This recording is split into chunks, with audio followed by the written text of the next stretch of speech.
Have you ever stayed awake at night, asking yourself why, no matter how close you try to stay to God, lust keeps pulling you back?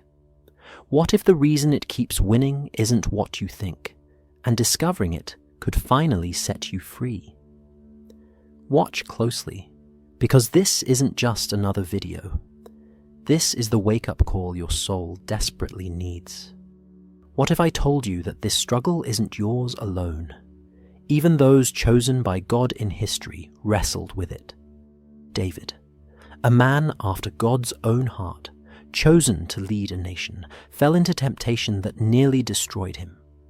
Samson, whose strength shook nations, was undone by his desire. Even Paul, writing letters to inspire generations, admitted struggling with the very things he hated to do. These weren't random slips.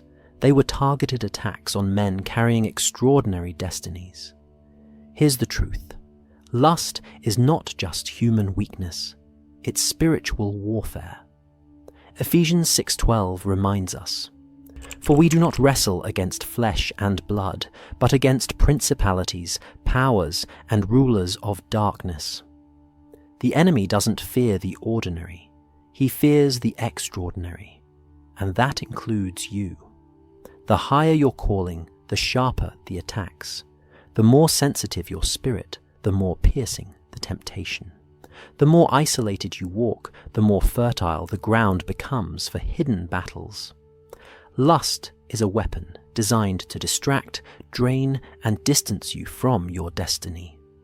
So why do chosen ones struggle more than others? First, spiritual sensitivity. Your heart feels God's presence deeply, and that also means you feel temptation sharply.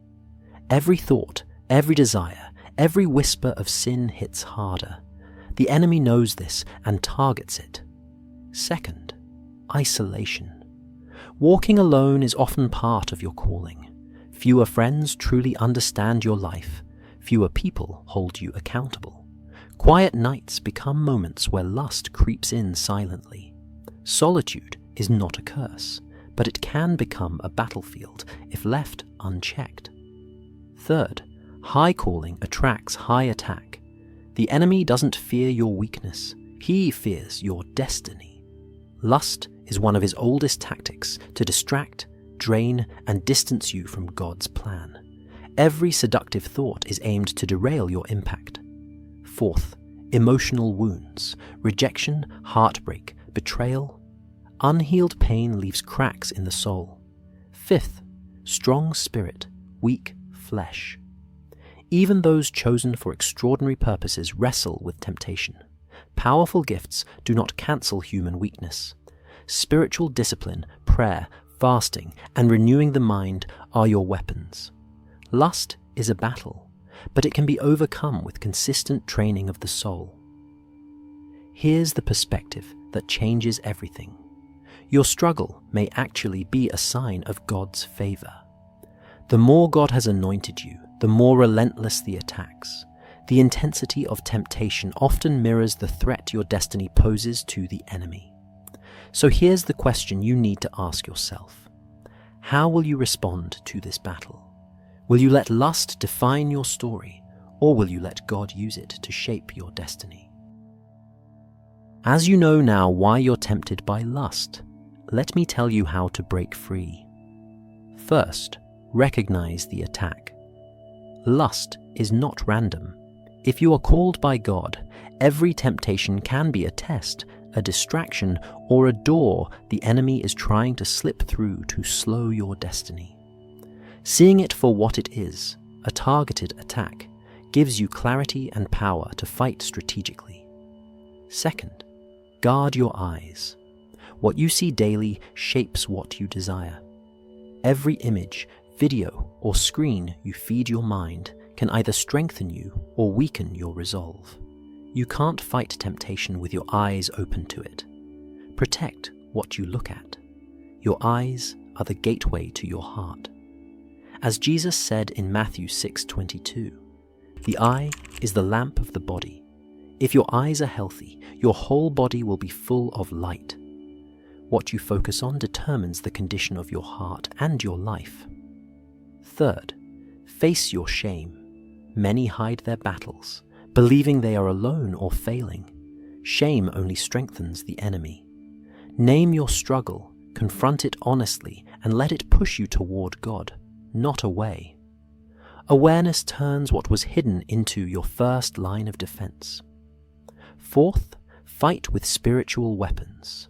Prayer, fasting, and meditating on God's word are not cliches. They are power.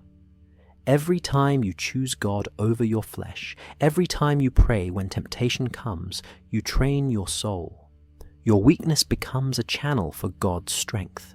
Fifth, heal the wounds behind the desire. Lust often disguises itself as comfort for emotional pain, rejection, loneliness, heartbreak. Don't just fight the surface temptation, go deeper. Seek God's healing, surround yourself with accountability, and allow Him to mend what was broken. Sixth, embrace grace, not guilt. Freedom isn't about never failing. It's about rising each time you fall. God's grace is greater than every moment of weakness. When you stumble, return to Him immediately. Your failures are not the end. They are the setup for your testimony. Here's the truth.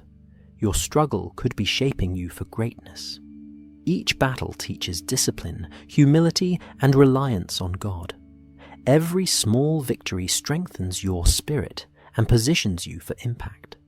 So here's what you do right now. Guard your eyes, confront temptation, fight with God's power, and allow Him to heal your heart. Your struggle is not a sign of failure, it's a sign of favor and purpose. If this message spoke to you, share it with someone walking the same path. Apply these steps, stay accountable, and remember, you are called, you are chosen, and with God, you can break free.